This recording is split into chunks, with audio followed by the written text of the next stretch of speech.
Bonjour à tous, nous sommes lundi 24 juillet 2023. Merci de choisir Net Guinée pour vous informer et bienvenue dans ce flash d'information.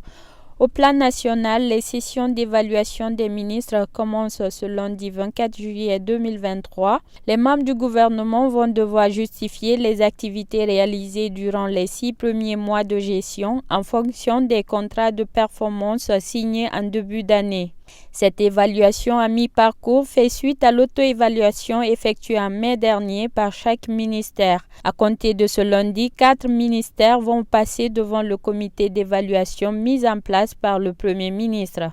Puis, sur invitation du président de la coordination nationale des Fulbe Halipular de la Sierra Leone, plusieurs délégations en provenance des pays africains ont pris part à cette rencontre de Freetown. Des invités venus de la Guinée, du Nigeria, du Niger, du Cameroun et du Libéria. La rencontre qui a duré plusieurs heures a porté sur des questions d'ordre social et culturel, ainsi que sur des questions de développement économique en faveur des pays membres du Tabital Pulaku International. Les participants ont échangé sur l'apprentissage de la langue pulaar, la pratique des coutumes et mœurs de la communauté des Peuls et des Halipular à travers le monde, mais aussi comment les membres de la communauté vont s'épanouir dans leurs différentes activités. Sur le continent, au Soudan, 9 personnes dont 4 soldats sont mortes dimanche soir dans le crash d'un avion civil à l'aéroport de Port-Soudan, épargné par la guerre qui a fait rage depuis le 15 avril entre les généraux au pouvoir. 4000 personnes ont trouvé la mort depuis le début des combats et plus de 3,3 millions de déplacés et réfugiés. Toujours sur le continent, en RDC, un militaire a tiré sur des civils et a tué au moins 13 personnes, dont 9 enfants dans une ville de la province de l'Ituri, dans l'est du pays. Un différend familial lors de l'enterrement a été la cause de l'incident. Le soldat auteur du crime appartient à la force navale congolaise, serait toujours en fuite. Un avis de recherche et un mandat d'arrêt ont été lancés contre lui à Printemps.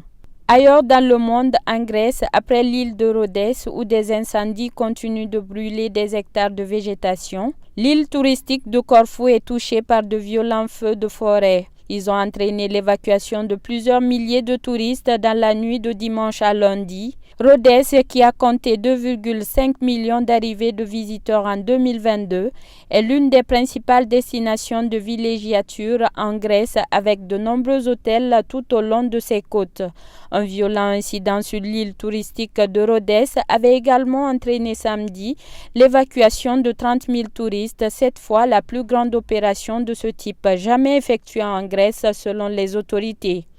Enfin, fini l'oiseau bleu, Twitter devient X dès ce lundi 24 juillet et son logo se part de noir et de blanc. Elon Musk, le fantasque homme d'affaires et propriétaire de Twitter, et Linda Yaccarino, la directrice générale du réseau social recrutée il y a juste un mois, ont annoncé que la plateforme serait rebaptisée X et que le logo changerait. Twitter, qui signifie gazouillis en anglais, utilisait comme logo un oiseau bleu depuis son lancement en 2006. Elon Musk avait également changé dès dimanche sa photo de profil sur Twitter par le nouveau logo, le décrivant comme Art déco. Il avait aussi changé le lien de sa bio par x.com qui redirige désormais vers le site de Twitter. Ainsi prend fin ce flash. Merci de l'attention. Les infos continuent sur nos plateformes Facebook, site internet et YouTube Net Guinée.